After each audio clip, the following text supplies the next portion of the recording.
Hey guys, welcome to the show. Today we're going to be talking about why everyone is wrong about 5G. Now the first thing we're going to be addressing is what 5G is. You may have heard some people say, yo, that's not 5G, that's 2G, that's 3G, that's 4G. Well, in case you don't know, 5G is an improvement in two levels. One, they're going to be improving the frequencies of mobile networks, going from 2G, 3G and 4G into mmWave 5G. They're still keeping 3G and 4G, still keeping it. They're now just calling that low and mid-band 5G and introducing mmWave. mmWave is higher frequencies, you know, the kind of stuff they use in those TSA scanners to see through your clothes. Of course, not at that power levels, so lower powers, don't be that scared of it. Next stage, they're going to be increasing the density of the cell towers. Previously, in the past, cell towers would be far away from you, so the epicenter of the radiation is far and far away. Now, cell towers is going to be everywhere. That's the requirement to reduce the latency of the connections. That is 5G. So if anyone tells you that's not 5G, that's 4G, that's 3G, tell them, go to Wikipedia, read the first few paragraphs right there, and you'll see it. Next up, we're going to be talking about our favorite YouTubers out there in the world who say 5G, there's no such thing as health risks for 5G because it's non-ionizing radiation. Non-ionizing radiation does no harm. They've even done studies on lab rats, and they found no adverse health effects. Whether smartphones could actually cause cancer from the radiation that they give off. Below the visible section, I regard that all as completely safe. The study found no direct correlation between RF radiation and ill health effects. To which I'm gonna point you over to a $30 million study from the United States government. That's right, the official United States government says right there on the screen, clear evidence linking mobile phone radiation, the 2G and 3G levels of mobile phone radiation, you know, low band 5G, 2G, 3G radiation with cancer in lab rats. So they found clear evidence, and by clear evidence, their meaning is the highest categorization they can find. So high correlation if you believe the United States government. Obviously, scientists may disagree. Studies need to be repeated for it to be true. But what we know today is there is a possibility for this non-ionizing radiation to cause bad stuff in lab rats at the very least. Of course, we as humans, we're not tiny small lab rats, and you know, bad stuff might not happen to us.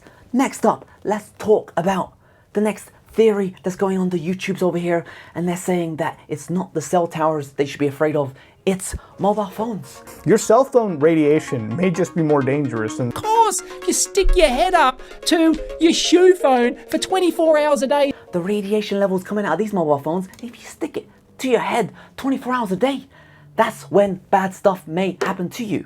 Now, let's go from the United States over to the United Kingdom, who have published reports. They've even updated it a couple of days ago, the reports where they have shown in their research that the levels of radiation near these cell towers reach 1% of their maximum public exposure limits. 1%. Now this 1% figure is around 100 milliwatts per meter squared. That sounds great, that sounds low, that sounds perfect.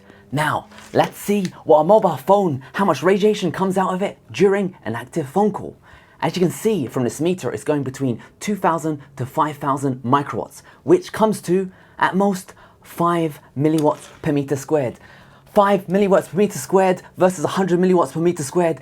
Walking around near a cell tower is like strapping 20 mobile phones in conversation around your face. But of course, you have nothing to worry about because we're going to go back to America, California. Listen to this. I know scientifically that putting up these cell phone towers is safe. See, science has proven that it is completely... Whoa. It's not finished, that report. Keep on playing. But the International Association of Firefighters disagrees. They began opposing cell towers on fire stations after firefighters complained of health problems. So we found abnormal brain function in all of the firefighters we examined. Okay, but that's just one scientific study, and the clear evidence on lab rats, that proves nothing, according to the BBC, who state there is no evidence for adverse health effects, even though 9 months ago they said that there was some evidence, inconclusive as it may be, some evidence nonetheless. Some or none, let's let you guys decide in the comment section below. Let me know. Now, let's look at this handsome fella who's talking about the health benefits of 5G. Amazing video, check it out. But of course, the viewers, they say 69% of them say that he is completely wrong. Now, while I appreciate being wrong by 69%, you know what I'm saying? Let's see the next video I show, where I'm just going around town measuring the radiation levels coming from these cells. And I get accused of spreading conspiracy theories from presidential candidates, United States presidential candidates are saying I'm spreading conspiracy theories. Now, I need to tell you guys and set this record straight. Using United States and official United Kingdom reports is not spreading conspiracy theories. Let me read what a conspiracy theory is. Conspiracy, a secret plan by a group to do something unlawful or harmful. There is no secret plans in this video. There is just sightings of official government reports, okay? No secret plans in this video. Please get the conspiracy out of the scientific facts and just talk about it. Don't be afraid, it's all being researched. Now, according to community guidelines, I must state that I love 5G. You got that, Big G? I love 5G. And I'm being serious right now, okay? 5G, the industry, is estimated to be worth over $13 trillion. $13 trillion. Do you know how much that is? That is 13 companies the size of Apple. That is 13 trillion companies the size of me. It's going to create jobs, it's going to create innovation, it's going to create technology, it's going to create the future. Whoever wins the 5G race is going to win the future. That is why it is so important. Now, of course, health, side effects, we don't know conclusively what it will cause to humans. Humans, we are fascinating beings. A light bulb, a simple light bulb, if I get it to flicker incorrectly, it can cause 1 in 4,000 humans to collapse into a seizure.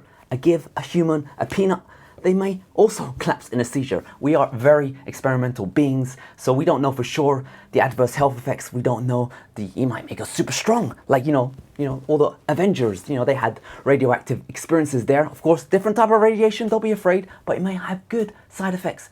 We don't know. It clearly needs more research, more studies, and more oversight. For example, the latest United Kingdom study, the Ofcom report, it says they're no longer testing around schools and hospitals. Now, to me, okay, I understand why they're limited in resources, but if you're not happy with that, write to your local MPs. Say, hey, I love the fact that you guys are doing these reports, improving the transparency, but could you please test some schools? I'm concerned about my kids. Don't be concerned about your kids, but I'm just saying, you can just take action, very simple, write letters, start groups, measure the readings yourself to ensure that tomorrow's future is awesome and safe. And that's all I have to say about this topic, but just remember, I, like you, am completely wrong about 5G. Hope you guys enjoyed the show.